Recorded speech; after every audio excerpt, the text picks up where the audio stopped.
नमस्कार दोस्तों, स्वागत है आपका इस यूट्यूब चैनल पे। तो जैसा कि आप जानते हैं कि इस सेशन में कंप्लीट लूसेंट जीके कवर करते हैं, जिसमें इतिहास में हम लोग विश्व इतिहास को कवर कर रहे हैं। उसका ये पार्ट 6 है। तो ऑलरेडी जो भी वीडियो बना है उसका आपको सेपरेट प्लेलिस्ट मिल जाएगा। तो अगर आपने वो सारे वीडियो नहीं देखा है तो चैनल पे जाके ज़रूर देखिएगा।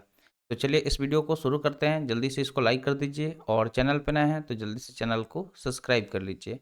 अगर किसी भी कॉम्पिटिटिव एग्जाम का प्रिपरेशन कर रहे हैं तो वीडियो को लास्ट तक जरूर देखिएगा। तो चलिए हम लोग यहाँ से शुरू करने वाला है इंग्लैंड में क्रांति। ठीक है, तो जो इंग्लैंड में क्रांति हुआ था उससे जुड़े जो भी मोस्ट इंपोर्टेंट पॉइंट है उसको कवर करेंगे, फिर उसके आगे प्रथम विश्व युद्ध को कवर करने वाले हैं। तो वीडियो को लास्ट तक जरूर देखिएगा क्योंकि इसमें एक एक जो पॉइंट है काफ़ी इंपॉर्टेंट है आपके एग्जाम के लिए। तो चलिए शुरू करते हैं। सबसे पहले अगर हम बात करें तो इंग्लैंड में गृह युद्ध जो इंग्लैंड था, ठीक है, तो इंग्लैंड में गृह युद्ध चार्ल्स प्रथम के शासनकाल में 1642 ईस्वी में हुआ था। ठीक है, तो इंग्लैंड में क्या हुआ था, गृह युद्ध हुआ था। और हुआ कब था, तो जो चार्ल्स प्रथम थे उनके शासनकाल में हुआ था। समय की बात करें तो 1642 ईस्वी में हुआ था। कब हुआ था, 1642 ईस्वी में। तो इसको याद रखना है कि जब भी आपसे पूछा जाए कि इंग्लैंड में गृह युद्ध कब और किसके शासनकाल में हुआ था, तो याद रखना है कि चार्ल्स जो प्रथम थे उनके शासनकाल में 1642 ईस्वी में हुआ था। आगे बढ़ते हैं। दिया गया कि इंग्लैंड में गौरवपूर्ण क्रांति 1688 ईस्वी में हुआ। उस समय इंग्लैंड का शासक जेम्स तृतीय था। ठीक है, तो ये भी याद रखना कि जो गौरवपूर्ण पूर्ण क्रांति था वो 1688 ईस्वी में हुआ था। और उस समय की अगर हम बात करें कि उस समय इंग्लैंड का शासक कौन था, तो उस समय इंग्लैंड का जो शासक था जेम्स द्वितीय था। कौन था, जेम्स द्वितीय था।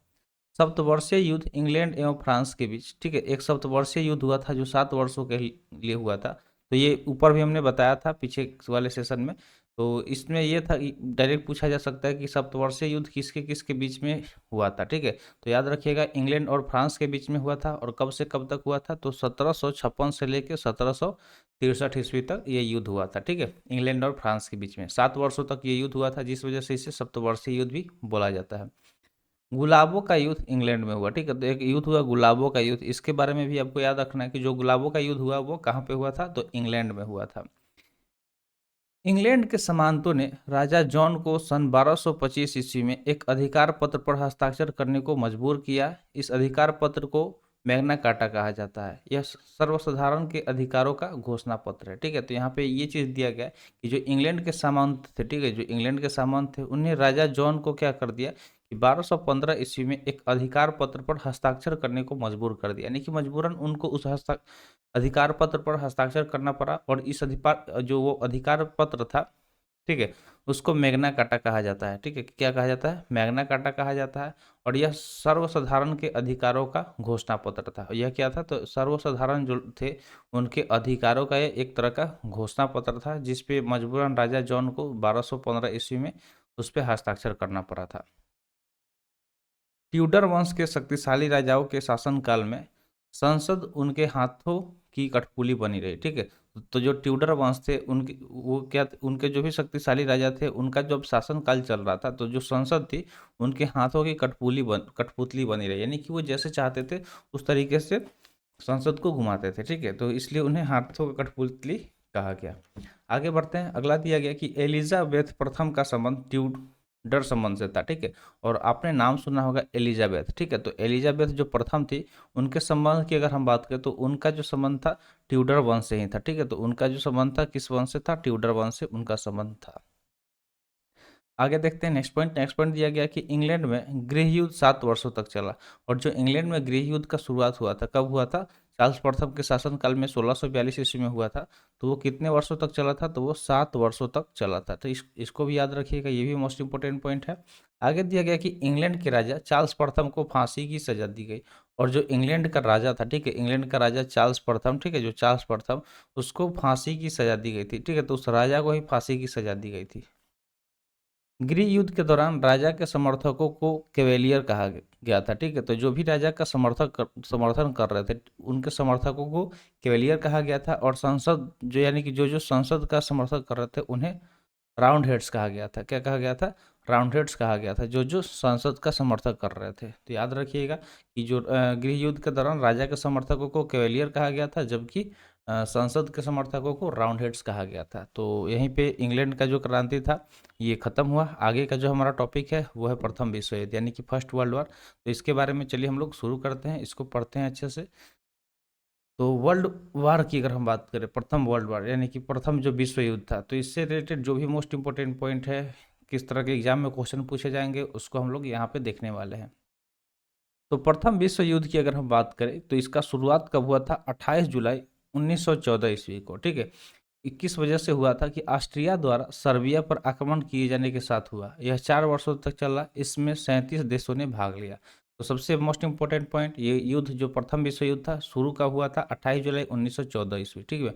इसमें क्या किया गया कि जो ऑस्ट्रिया था उसने क्या किया, सर्बिया पर आक्रमण किया, और इस वजह से युद्ध ज़्यादा मतलब वो स्टार्ट हुआ। और इसमें हुआ क्या, ये जो युद्ध था 4 वर्षों तक चला था। तो इसका ड्यूरेशन याद रखना है कि जो प्रथम विश्व युद्ध था कब से कब तक चला था? तो 1914 से 1918 तक चला था, यानी कि 4 साल चला था। और इसमें टोटल कितने देश भाग लिए थे? तो 37 देशों ने इसमें भाग लिया था, ठीक है। टोटल 37 देश इसमें भाग लिए थे। प्रथम विश्व युद्ध का तत्कालीन कारण की अगर हम बात करें तो इस हुआ ये था कि ऑस्ट्रिया का जो राजकुमार था आर्क ड्यूक फर्डिनेंड, ठीक है, आर्क ड्यूक फर्डिनेंड की बोस्निया की राजधानी सिराजेवा में 28 जून 1914 ईस्वी को हत्या कर दी गई, ठीक है। क्या हुआ कि जो ऑस्ट्रिया का एक राजकुमार था जिसका नाम था आर्क ड्यूक फर्डिनेंड, उसको जो बोस्निया की राजधानी सिराजेवा है वहाँ पे 28 जून 1914 ईस्वी को उसकी हत्या कर दी गई थी, जिस वजह से ऑस्ट्रिया को बुरा लगा और उसने क्या किया, सर्बिया पर आक्रमण कर दिया 1 महीना बाद, यानी कि 28 जुलाई 1914 ईस्वी को उसने आक्रमण किया। और धीरे धीरे ये युद्ध प्रथम विश्व युद्ध में बदल गया। आगे बढ़ते हैं। दिया गया कि प्रथम विश्व युद्ध में संपूर्ण विश्व 2 खेमों में बट गया, एक तो मित्र राष्ट्र और दूसरा ध्रुवी राष्ट्र, ठीक है। तो जो भी पूरा मतलब जो भी उसमें जो पूरा विश्व था ये प्रथम विश्व युद्ध में वो 2 खेमों में बट गया, यानी कि 2 पार्ट में डिवाइड हो गया। एक था मित्र राष्ट्र यानी कि जो जो मित्र राष्ट्र थे वो, और दूसरा थे ध्रुवी राष्ट्र, ठीक है। तो ये दो जो मतलब 2 खेमा में बट गया, 2 पार्ट में हो गया। और ये दो लोग जो थे मतलब 2 ग्रुप गुट बोल सकते हैं, ये आपस में लड़ रहे थे।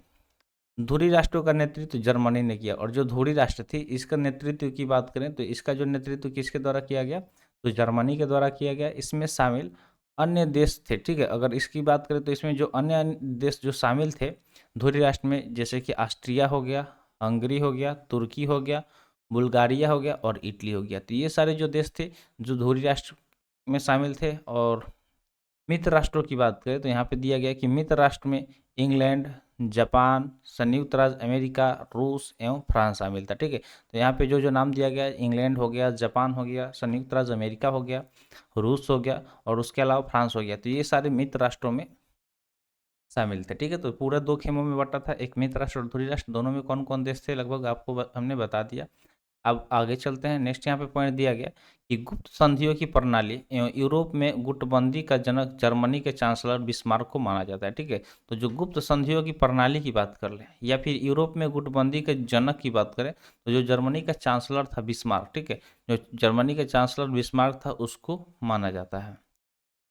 ऑस्ट्रिया जर्मनी एवं इटली के बीच त्रिकूट का निर्माण 1882 ईस्वी में हुआ, ठीक है। जो ऑस्ट्रिया था, ठीक है, और जर्मनी और इटली इनके बीच में एक त्रिकूट का निर्माण किया गया 1882 ईस्वी में। त्रिकूट का सदस्य होने के बावजूद इटली कुछ समय तक तटस्थ रहा तथा और अंततः वह 26 अप्रैल 1915 को ऑस्ट्रिया, हंगरी और जर्मनी के खिलाफ युद्ध में शामिल हुआ, ठीक है। तो वो त्रिकूट का जब मतलब सदस्य बना उसके बाद भी वो कुछ समय तक तटस्थ रहा यानी कि शांत रहा।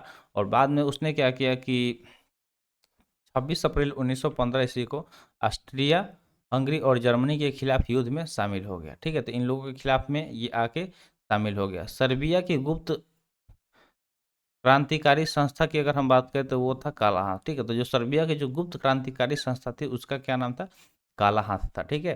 रूस जापान युद्ध, ठीक है, 1904 से 1905 ईस्वी का अंत अमेरिका राष्ट्रपति रूजवेल्ट की मध्यस्थता में हुआ, ठीक है। तो जो रूस जापान का युद्ध था 1904 से 5 ईस्वी, उसका अंत की कैसे हुआ, तो जो अमेरिका राष्ट्रपति रूजवेल्ट थी उनके मध्यस्थता में ये खत्म किया गया।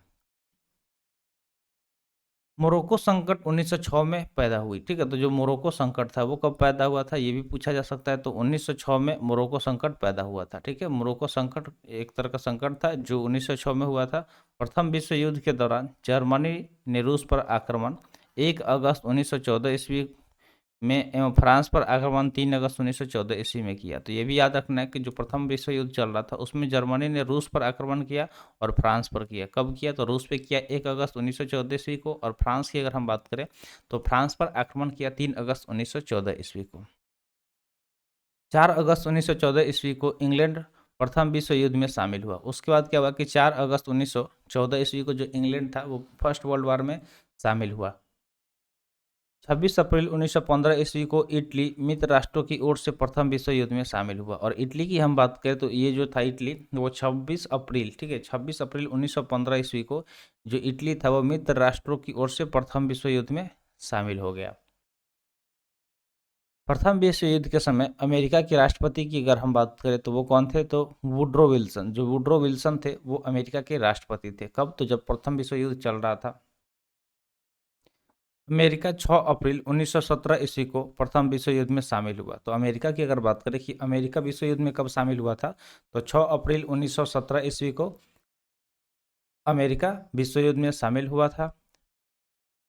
जर्मनी के यू बोट द्वारा इंग्लैंड के लुसितानिया नामक जहाज को डुबाने के बाद अमेरिका प्रथम विश्व युद्ध में शामिल हुआ, क्योंकि उस जहाज पर मरने वाले 1153 व्यक्तियों में 128 व्यक्ति अमेरिकी थे, ठीक है। तो अमेरिका का विश्व युद्ध में शामिल होने का मेन रीजन ये था कि जर्मनी ने क्या किया, यू बोट द्वारा इंग्लैंड का एक सूती लुसितानिया नामक जहाज को डुबा दिया, जिसके वजह से अमेरिका को विश्व युद्ध में शामिल होना पड़ा। रीजन ये था कि उस जहाज पे टोटल जो भी लोग थे वो 1153 थे, ठीक है, और सबके सब मर गए। और उसमें हम बात करें तो सिर्फ 128 जो लोग थे वो अमेरिकी थे, जिस वजह से अमेरिका को गुस्सा आया और वो भी इस युद्ध में शामिल हो गया।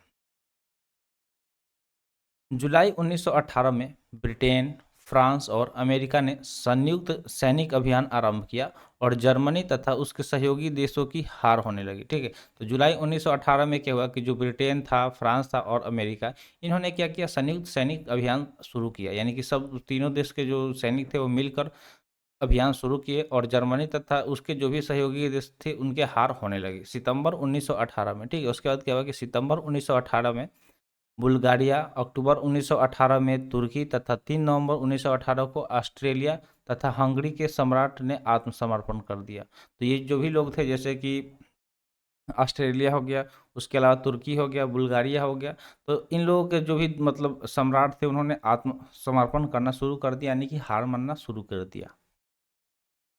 नेक्स्ट पॉइंट चलिए देखते हैं, थोड़ा सा लंबा चौड़ा है, इसको भी देखते हैं, समझते हैं। तो दिया गया है कि जर्मन सम्राट, ठीक है, तो जो जर्मन सम्राट कैंसर विलियम द्वितीय ने 10 नवंबर 1918 ईस्वी को अपने पद से इस्तीफा दे दिया और हॉलैंड भाग गया, ठीक है। तो जो जर्मन का सम्राट था जिसका नाम था कैंसर विलियम द्वितीय, उसने क्या किया कि 10 नवंबर 1918 ईस्वी को अपने पद से ही इस्तीफा दे दिया और वो बेचारा भाग निकला। कहाँ भाग गया, तो हॉलैंड भाग गया।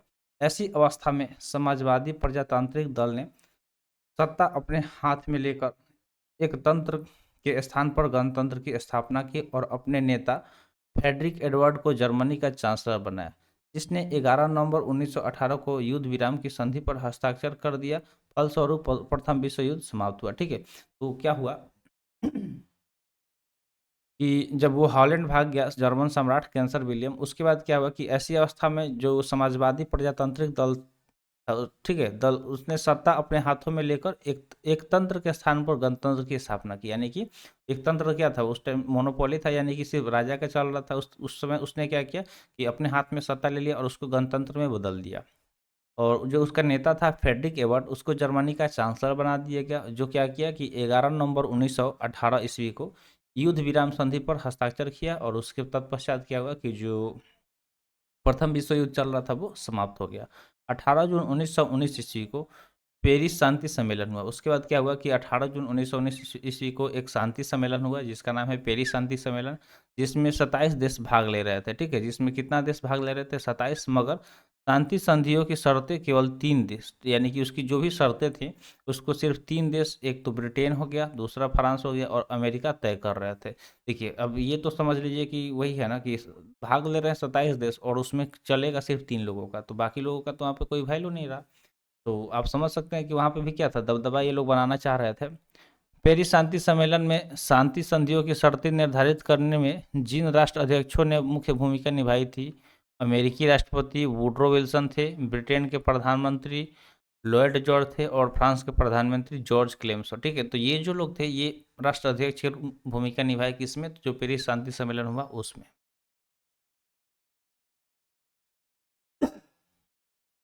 चलिए आगे बढ़ते हैं नेक्स्ट पॉइंट की तरफ। नेक्स्ट पॉइंट यहाँ पे ये दिया गया कि वर्साई की संधि 28 जून 1919 ईस्वी को जर्मनी के साथ हुई। तो जो वर्साई का संधि कब हुआ कि और किसके साथ हुआ? तो 28 जून 1919 ईस्वी को हुआ और जर्मनी के साथ हुआ।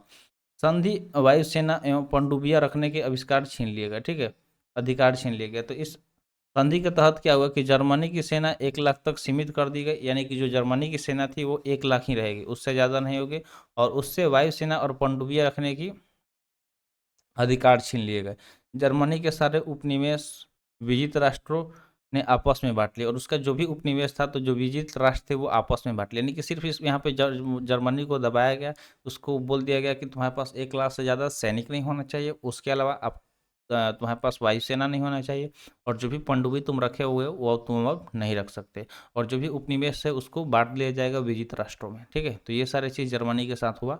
युद्ध के हट जाने के रूप में जर्मनी ने 6 अरब 10 करोड़ पोलैंड को राशि की मांग की, ठीक है, पौंड की राशि की मांग की गई। तो युद्ध मतलब जो ये युद्ध हुआ उसके रूप मतलब उसके हट जाने के रूप में कि तुम्हारे वजह से युद्ध हुआ है, तुम्हारी वजह से बहुत ज़्यादा क्षति हुआ है जिसके वजह से तुमको इतना चीज़ भरपाई करना होगा। तो क्या कितना भरपाई करने के लिए मांग किया गया? 6 अरब 10 करोड़ पौंड की राशि की मांग की गई। काफ़ी ज़्यादा रकम था। अंतर्राष्ट्रीय क्षेत्र में प्रथम विश्व युद्ध का सबसे बड़ा योगदान राष्ट्रसंघ की स्थापना थी, ठीक है। तो जो अंतर्राष्ट्रीय अगर हम क्षेत्र की बात करें तो जो प्रथम विश्व युद्ध हुआ जिसके वजह से क्या हुआ कि राष्ट्रसंघ का स्थापना किया गया, तो यही उसका मेन योगदान था। प्रथम विश्व युद्ध के दौरान होने वाली वर्साई की संधि में द्वितीय विश्व युद्ध का बीजोरोपण हुआ, ठीक है। और जो प्रथम विश्व युद्ध के दौरान हुआ जो वर्साई का संधि, वहीं से द्वितीय विश्व युद्ध का बीजारोपण हुआ, यानी कि उसका शुरुआत वहीं से हुआ था, ठीक है। बीजारोपण मतलब होता है वहीं से शुरुआत हुआ था। तो प्रथम विश्व युद्ध तो हम लोग यहाँ पे पढ़ लिए। आगे का जो हमारा सेशन होगा उसमें हम लोग पढ़ने वाले हैं चीनी क्रांति, ठीक है। उसमें हम लोग चीनी क्रांति के बारे में पढ़ेंगे, चीनी क्रांति का को पढ़ेंगे, ठीक है। उसके बाद से हम लोग इसमें आगे जो भी चीज़ होगा डिस्कस करेंगे। तो आज के लिए इतना ही रहने देते हैं क्योंकि अगला जो हमारा टॉपिक रहेगा चीनी क्रांति रहेगा, तो इसको हाईलाइट कर लेते हैं। हम लोग आगे के सेशन में पढ़ेंगे। तो आज के लिए इतना ही, आज का सेशन यहीं पे समाप्त हुआ। सेशन कैसा लगा कमेंट सेशन में ज़रूर बताइएगा। तो मिलते हैं फिर अगले वीडियो में। Thanks for watching. जय हिंद।